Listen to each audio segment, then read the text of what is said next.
কি হয়েছে মহারাজ? আপনি কি কোনো মনোকষ্টে ভুগছেন? মুখই তো মনের আয়না, আপনাকে যেন কেমন মন মরা দেখাচ্ছে। না না না না, মহারাজ কোনো শারীরিক অসুবিধায় কষ্ট পাচ্ছেন না তো? এ কি, মহারাজ তো কোনো কথাই বলছেন না, শুধু ভাবছেন আর ভাবছেন, কিন্তু কি ভাবছেন সেটাই বুঝতে পারছি না। মন্ত্রীমশাইও তো নেই যে মহারাজের মনের কথা বুঝতে পারবেন। মন্ত্রীমশাই কি মানুষের মন পড়তে পারেন, নাকি ওই ঝাড়ফুঁক জানেন যে চোখ বন্ধ করে ঝরঝর করে সব বলে দেবেন? চোখ বন্ধ করেই তো দেখলাম। সে কি দেখলাম! কি দেখলেন মহারাজ? পাখি, গাছ না পাহাড়? আহা, কি বাহার, কি বাহার! স্বপ্ন। আমি স্বপ্ন দেখলাম যে আমি তীর্থযাত্রায় বেরিয়েছি, কিন্তু চোখ খুলতেই এই কৃষ্ণনগরে। আচ্ছা মহারাজ, স্বপ্নটা কি ভোরে দেখেছিলেন নাকি মাঝরাতে? ওরে, চোখ খুলতেই দেখি ঝকঝকে সকাল। তাহলে কোনো চিন্তা নেই মহারাজ, আপনার স্বপ্ন সত্যি হবেই হবে। বলছো গোপাল? হ্যাঁ, সত্যি হবে বলছো? এই আজ আমার সভায় আসতে একটু দেরি হয়ে গেল মহারাজ। আসলে ভোরবেলা একটা স্বপ্ন দেখতে দেখতেই ঘুমটা ভাঙতে দেরি হয়ে গেল। ও, তুমিও স্বপ্ন দেখেছো? বলো কি? এরপরে যেন আবার বলবেন না যে আপনিও মহারাজের মতো তীর্থযাত্রায় যাওয়ার স্বপ্ন দেখছিলেন। তুমি কি করে জানলে গোপাল? আমি তো সত্যি সত্যি স্বপ্ন দেখলাম যে গিন্নিকে নিয়ে তীর্থ করতে যাচ্ছি। আচ্ছা, এটা না জানার কি আছে? আপনার তো সবকিছুই মহারাজের সঙ্গে মিলিয়ে মিলিয়ে করতে হয়। না না না, আমি অবাক হয়ে যাচ্ছি। দুজনে একই রকম স্বপ্ন দেখলাম কি করে? এবার তাহলে কি হবে? কি আবার হবে মহারাজ? আপনি তীর্থযাত্রায় গেলে সমস্যা তো কিছু নেই, সবাই মিলে ঠিক চালিয়ে নেওয়া যাবে। তাহলে মন্ত্রী এখানেই থাকবে বলছো? মন্ত্রী মশাই আর কোথায় যাবেন? উনি তো নিজেই বলেন যে কর্মই ওনার ধর্ম, তাহলে কর্মস্থানই ওর তীর্থস্থান। ও, গোপাল তো আচ্ছা প্যাঁচ মারছে। প্যাঁচে ফেলে মাঝখান থেকে আমার তীর্থযাত্রাটাই তো কিঁচিয়ে দিচ্ছে।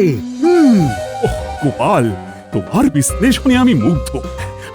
আমি তাহলে কালই মহারানীকে নিয়ে তীর্থযাত্রায় যাচ্ছি। এদিকে তো যা হলো তা হলো, মাঝখান থেকে আবার মাসখানেকের জন্য কাজ বেড়ে গেল। কোথায় আবার কি কাজ বাড়ালে শুনি? মহারাজ মহারানীকে নিয়ে তীর্থ করতে যাচ্ছেন, এদিকটা তো তাহলে সবাই মিলেই চালাতে হবে। যাবেই তো, সবাই যাবে, তবু তুমি এই জায়গাতেই ঠুকে বসে থাকবে, কোথাও যাবে না, কোথাও না। এই মেরেছে, খবরটা গিন্নিকে দিয়ে তো খাল কেটে কুমির ডেকে আনলাম দেখছি। কি হলো? বীর বীর করে নিজের মনে কি বকছো? বিশ্বাস হচ্ছে না তো? যা বলেছি ঠিক বলেছি, আমার কথাটা মিলিয়ে নেবে। হ্যাঁ, না না, তোমাকে সন্দেহ করার উপায় আছে? তুমি যখন বলছো তখন নিশ্চয়ই তোমার কথা মিলে যাবে। তাতে আমার আর কি স্বর্গ উদ্ধার হবে গো? আমাকে তো সেই এখানেই বসে বসে মাথা ঠুকতে হবে। হ্যাঁ, আর আমাকেও তোমার গজর গজর শুনতে হবে। জল বাতাস আমার মাথায় উঠলো। তোমার কি কপাল!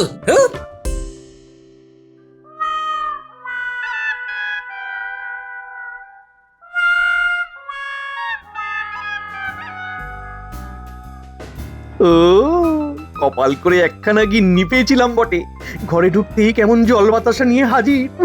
জল বাতাসে পরে খাবে, পরে খাবে, আগে বলো তীর্থযাত্রার কি হলো? তীর্থযাত্রা? এই না মানে সে তো মানে ওই তো মানে যাওয়া হচ্ছে না, তাই তো? হ্যাঁ, কি করে যে কি হয়ে গেল। মহারাজ আর আমি দুজনে একই স্বপ্ন দেখলাম। মহারাজ তীর্থ করতে চলে গেলেন, আর তাই আমাদের যাওয়াও হলো না। সব ওই গোপালের জন্য। ওই তো তালে গলে যাওয়াটা আটকে দিল। মহারাজকে ঠিক বুঝিয়ে দিল যে তীর্থ করতে আমার কোথাও যাওয়ার দরকার নেই। বেশ তো, তাহলে তুমি গোপালের কথাই শোনো, আমাদের স্বপ্নের তো কোনো দামই নেই। এই ভেবে না না না না না, এইভাবে বলো না গিন্নি। আমিও ঠিক করে নিয়েছি, তোমাকে নিয়ে আমি তীর্থ করতে যাবই যাব। কি করে যাবে? কথাতেই তো আছে, চাষি গেল ঘর লাঙল তুলে ধর। মহারাজ যখন চলেই যাচ্ছেন তখন আমার এখানে বসে থাকতে বই গেছে। আর কেউ যদি কিছু সন্দেহ করে তবে সে গুড়ে বালি, সে আমি ঠিক ভুজুং ভাজুং দিয়ে একটা ব্যবস্থা করে নেব। তবে তার আগে এমন নজরদারির ব্যবস্থা করব যে কেউ উল্টো সিধে কিচ্ছু করতে পারবে না। বাবা,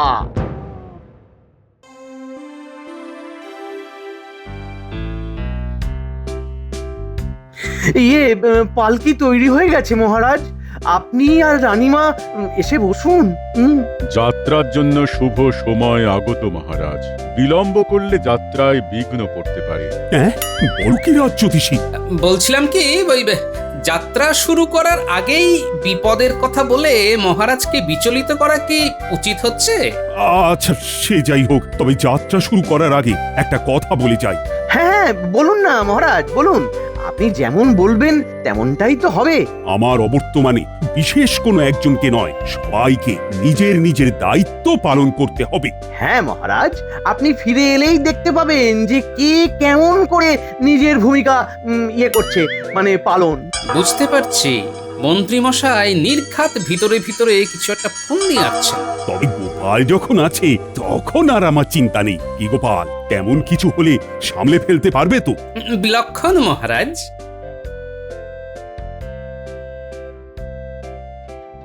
গোপাল বলছে আর তোমরাও হাঁ করে ওর কথা শুনছো। এই করে করেই তো গোপালের ল্যাজটা আরো মোটা হচ্ছে। আমার সঙ্গে আলাদাভাবে দেখা করো। আমি তাহলে আসি। সবাই বেশ মিলেমিশে থেকো কিন্তু।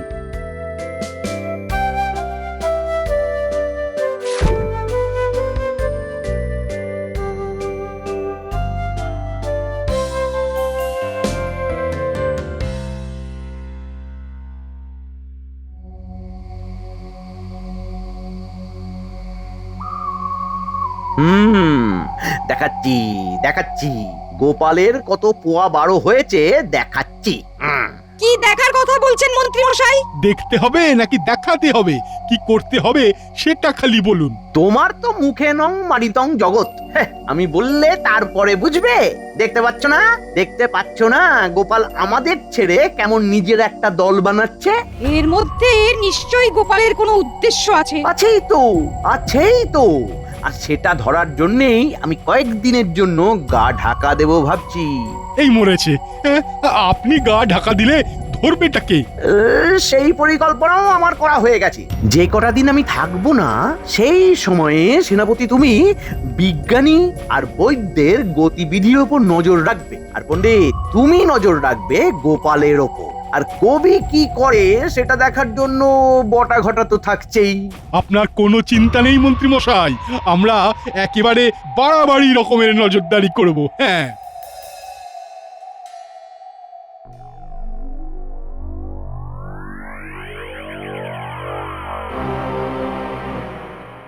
মহারাজ না হয় নেই, তাই বলে মন্ত্রী মশাইয়েরও যে দেখা নেই, ব্যাপারটা কি? এটাও কি বলে দিতে হবে? মন্ত্রী মশাই 5 কাজের মানুষ। মহারাজ বেরিয়ে যাওয়ার সঙ্গে সঙ্গেই রাজ্যের এই মাথা থেকে ও মাথা ঘুরে নজরদারি করতে শুরু করেছেন। আমার গণনা কিন্তু বলছে রাজ্যে ঘোরতর গন্ডগোল হতে পারে, তাই কড়া নজরদারি প্রয়োজন। সে তো বটেই, মন্ত্রী মশাই তো আগে থেকেই সেটা আঁচ করতে পেরেছেন। আর তাছাড়াও গোপাল তো বলেছে সবাইকে নিয়ে চালিয়ে দেবে, তাই চিন্তার কি আছে? হ্যাঁ, তবে পণ্ডিত মশাইয়ের কথা শুনে যেন মনে হচ্ছে ভেতরে ভেতরে মন্ত্রী মশাইয়ের সঙ্গে ভালো মতোই যোগাযোগ আছে। আমরা তবে দিয়ে মনোপ্রাণ রাজ্যের করি রক্ষা, রাজ্যবাসীর করি কল্যাণ। আমরাও তবে অপেক্ষা করব, আর কোথায় কখন কি হয় সেই ব্যাপারে নজর রাখবো। হ্যাঁ হ্যাঁ, সে তো নজর রাখতেই হবে। তলে তলে কিছু যে একটা হচ্ছে সেটা তো বোঝাই যাচ্ছে।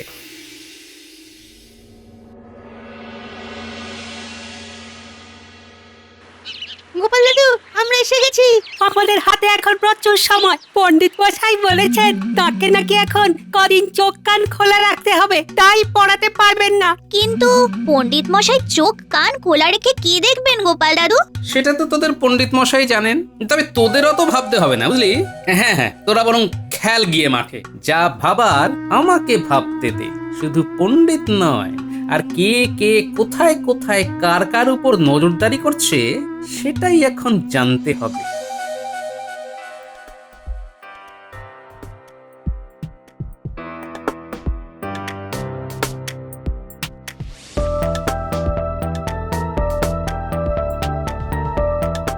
বৈদ্য ভেবেছে ও কি করছে আর কোথায় যাচ্ছে কেউ কিছুই টেরটি পাবে না। কিন্তু আমি যে ওর পিছু ছাড়ছি না সেটাও বুঝতে পারেনি।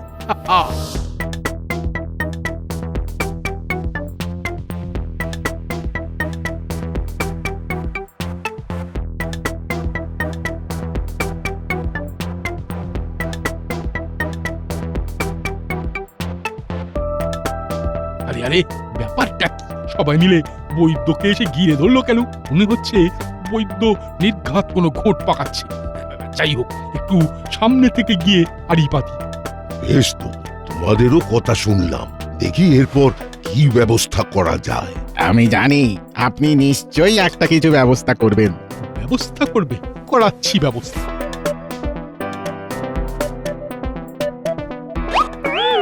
আরে এ কি সেনাপতি মশাই, আপনি? হ্যাঁ হ্যাঁ, আমিই তো। এই তো মানে পেটে ব্যথা, পেটে ব্যথা। ও ও মাঝে মাঝেই কেমন মোচড় দিয়ে উঠছে বাবা। এই নিন, এই বড়িটা খেয়ে বাড়িতে একটু বিশ্রাম করুন, এতেই কাজ হবে। কাজ হোক আর নাই হোক আমার কি, আমার তো অন্য আরো কাজ আছে।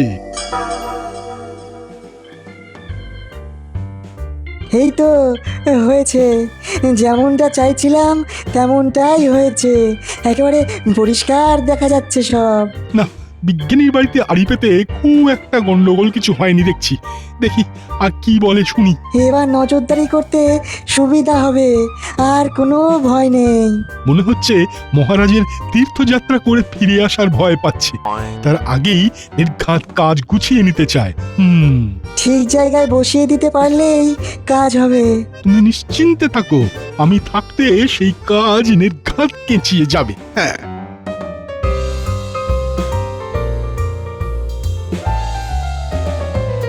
উফ, কিনবো কি? যেটাতেই হাত দিচ্ছি সেটাতেই যেন ছ্যাঁকা মারছে। এই যে ভাই, দাও তো দেখি সব রকম একটু একটু করে। ভয় নেই গোপাল দাদা, তোমার থেকে বেশি নেব না, একেবারে কেনা দামে দিয়ে দেব। ওই তো গোপাল নিজের তালে বাজার করছে। গোপাল কোথায় যাচ্ছে, কি করছে, সব আমি ঘুরে ঘুরে দেখবো।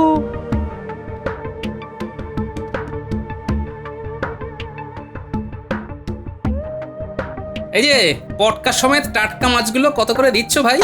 নিন না গোপাল দাদা, আপনার জন্য একেবারে জলের দরে করে দেবো, নিন নিন। দেখো তারপরে যেন আমার টাকা কটা জলে না যায়।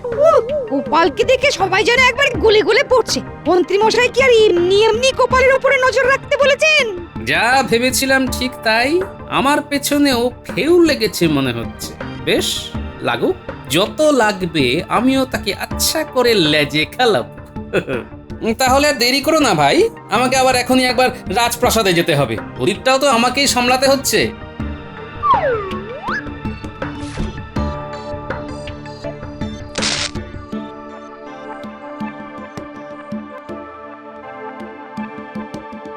এই তো লেজে খেলছে।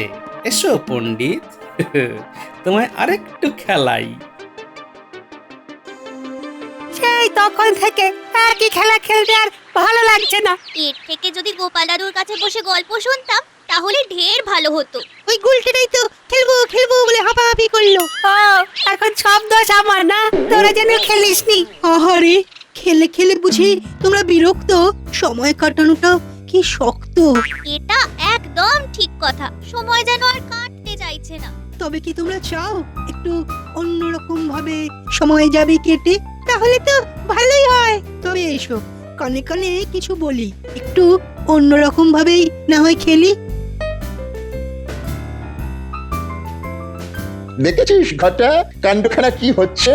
বেশ বুঝতে পারছি, কবি কিছু একটা ফন্দি আঁটছে। মন্ত্রী মশাইয়ের সন্দেহটাই তাহলে ঠিক হলো। তা বললে বাচ্চাগুলোরও মগজ ধুলাই করছে? না না না না না না, কিছুতেই ওর পিছু ছাড়া যাবে না। ওমা, ওরা কারা? সে যাই হোক, আমরা কি পড়বো তবে ধরা? না বাবা না। না না, এইভাবে ছড়িয়ে রাখলে হবে না, এবারে জাল গোটাতে হবে। ও গোপাল ভাই, বাড়ি আছো নাকি ঘরে? আরে আরে, ব্যাপার কি? শুধু কবি নয়, সঙ্গে একেবারে রাজবৈদ্য হাজির যে। গোপাল, আমাদের ওপরেও নজর রাখা হচ্ছে। মা, আমার কিন্তু ভীষণ ভয় হচ্ছে। হ্যাঁ, ভয়ের কি আছে? সেটা তো আমার উপরেও রাখা হচ্ছে। চিন্তার কিছু নেই, যেমন চলছে চালিয়ে যাও। হ্যাঁ, যেমন পারছি চালিয়ে যাচ্ছি। এই তো ভাদ্র মাস পড়তে না পড়তেই আমার বাড়ির লাগোয়া ওই পশ্চিম পাড়ার লোকজন এসে ধরেছিল সেদিন ওই রাস্তায়। আমার কি আর ছেড়ে থাকার উপায় আছে? এদিকে বাচ্চারাও এত মজা পেয়ে গেছে যে তারা আর পিছু ছাড়বে না আমার। ওদের শুধু আমাকেই দরকার। মহারাজ আর মন্ত্রী না থাকায় আমাকেও কিছু দায়িত্ব সামলাতে হবে। তবে যা হচ্ছে ভালোই হচ্ছে, তাই জোরে নয় কানে কানে কিছু বলি, শোনো।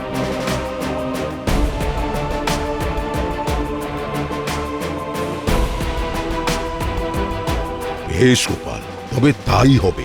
খালি ভাবি এবার কি মজা হবে।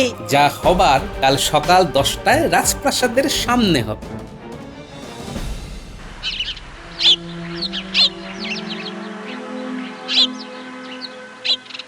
তোলো তোলো, আরে সব বস্তা তুলে ফেলো চটপট। এ কি রাজবিদ্য, এখনো যে তোলাতুলি বাকি দেখছি?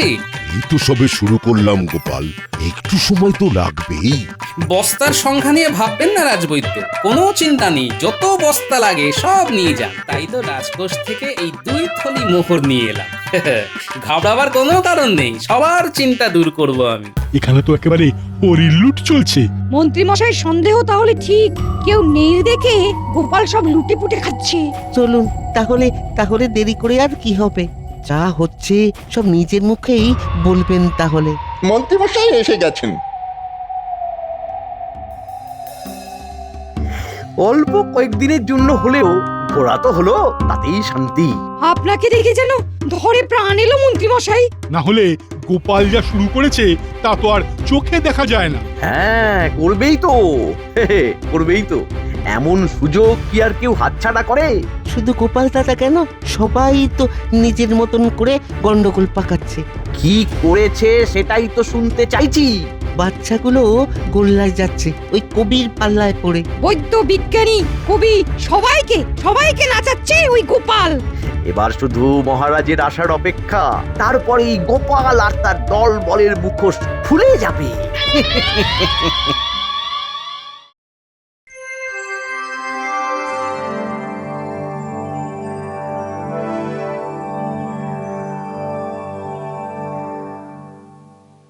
ওহ, আবার কদিন বাদে কৃষ্ণনগরে ফিরে এসে আর তোমাদের সবাইকে দেখে বড্ড ভালো লাগছে। আমাদের তো আর তীর্থ করা ভাগ্যে নেই, তাই আপনার তীর্থযাত্রার গল্প শুনেই না হয় দুধের স্বাদ ঘোলে মেটাই। হ্যাঁ, তবে তার আগে মহারাজও শুনুক তুমি কেমন ভাবে সবার মাথায় ঘোল ঢেলেছো।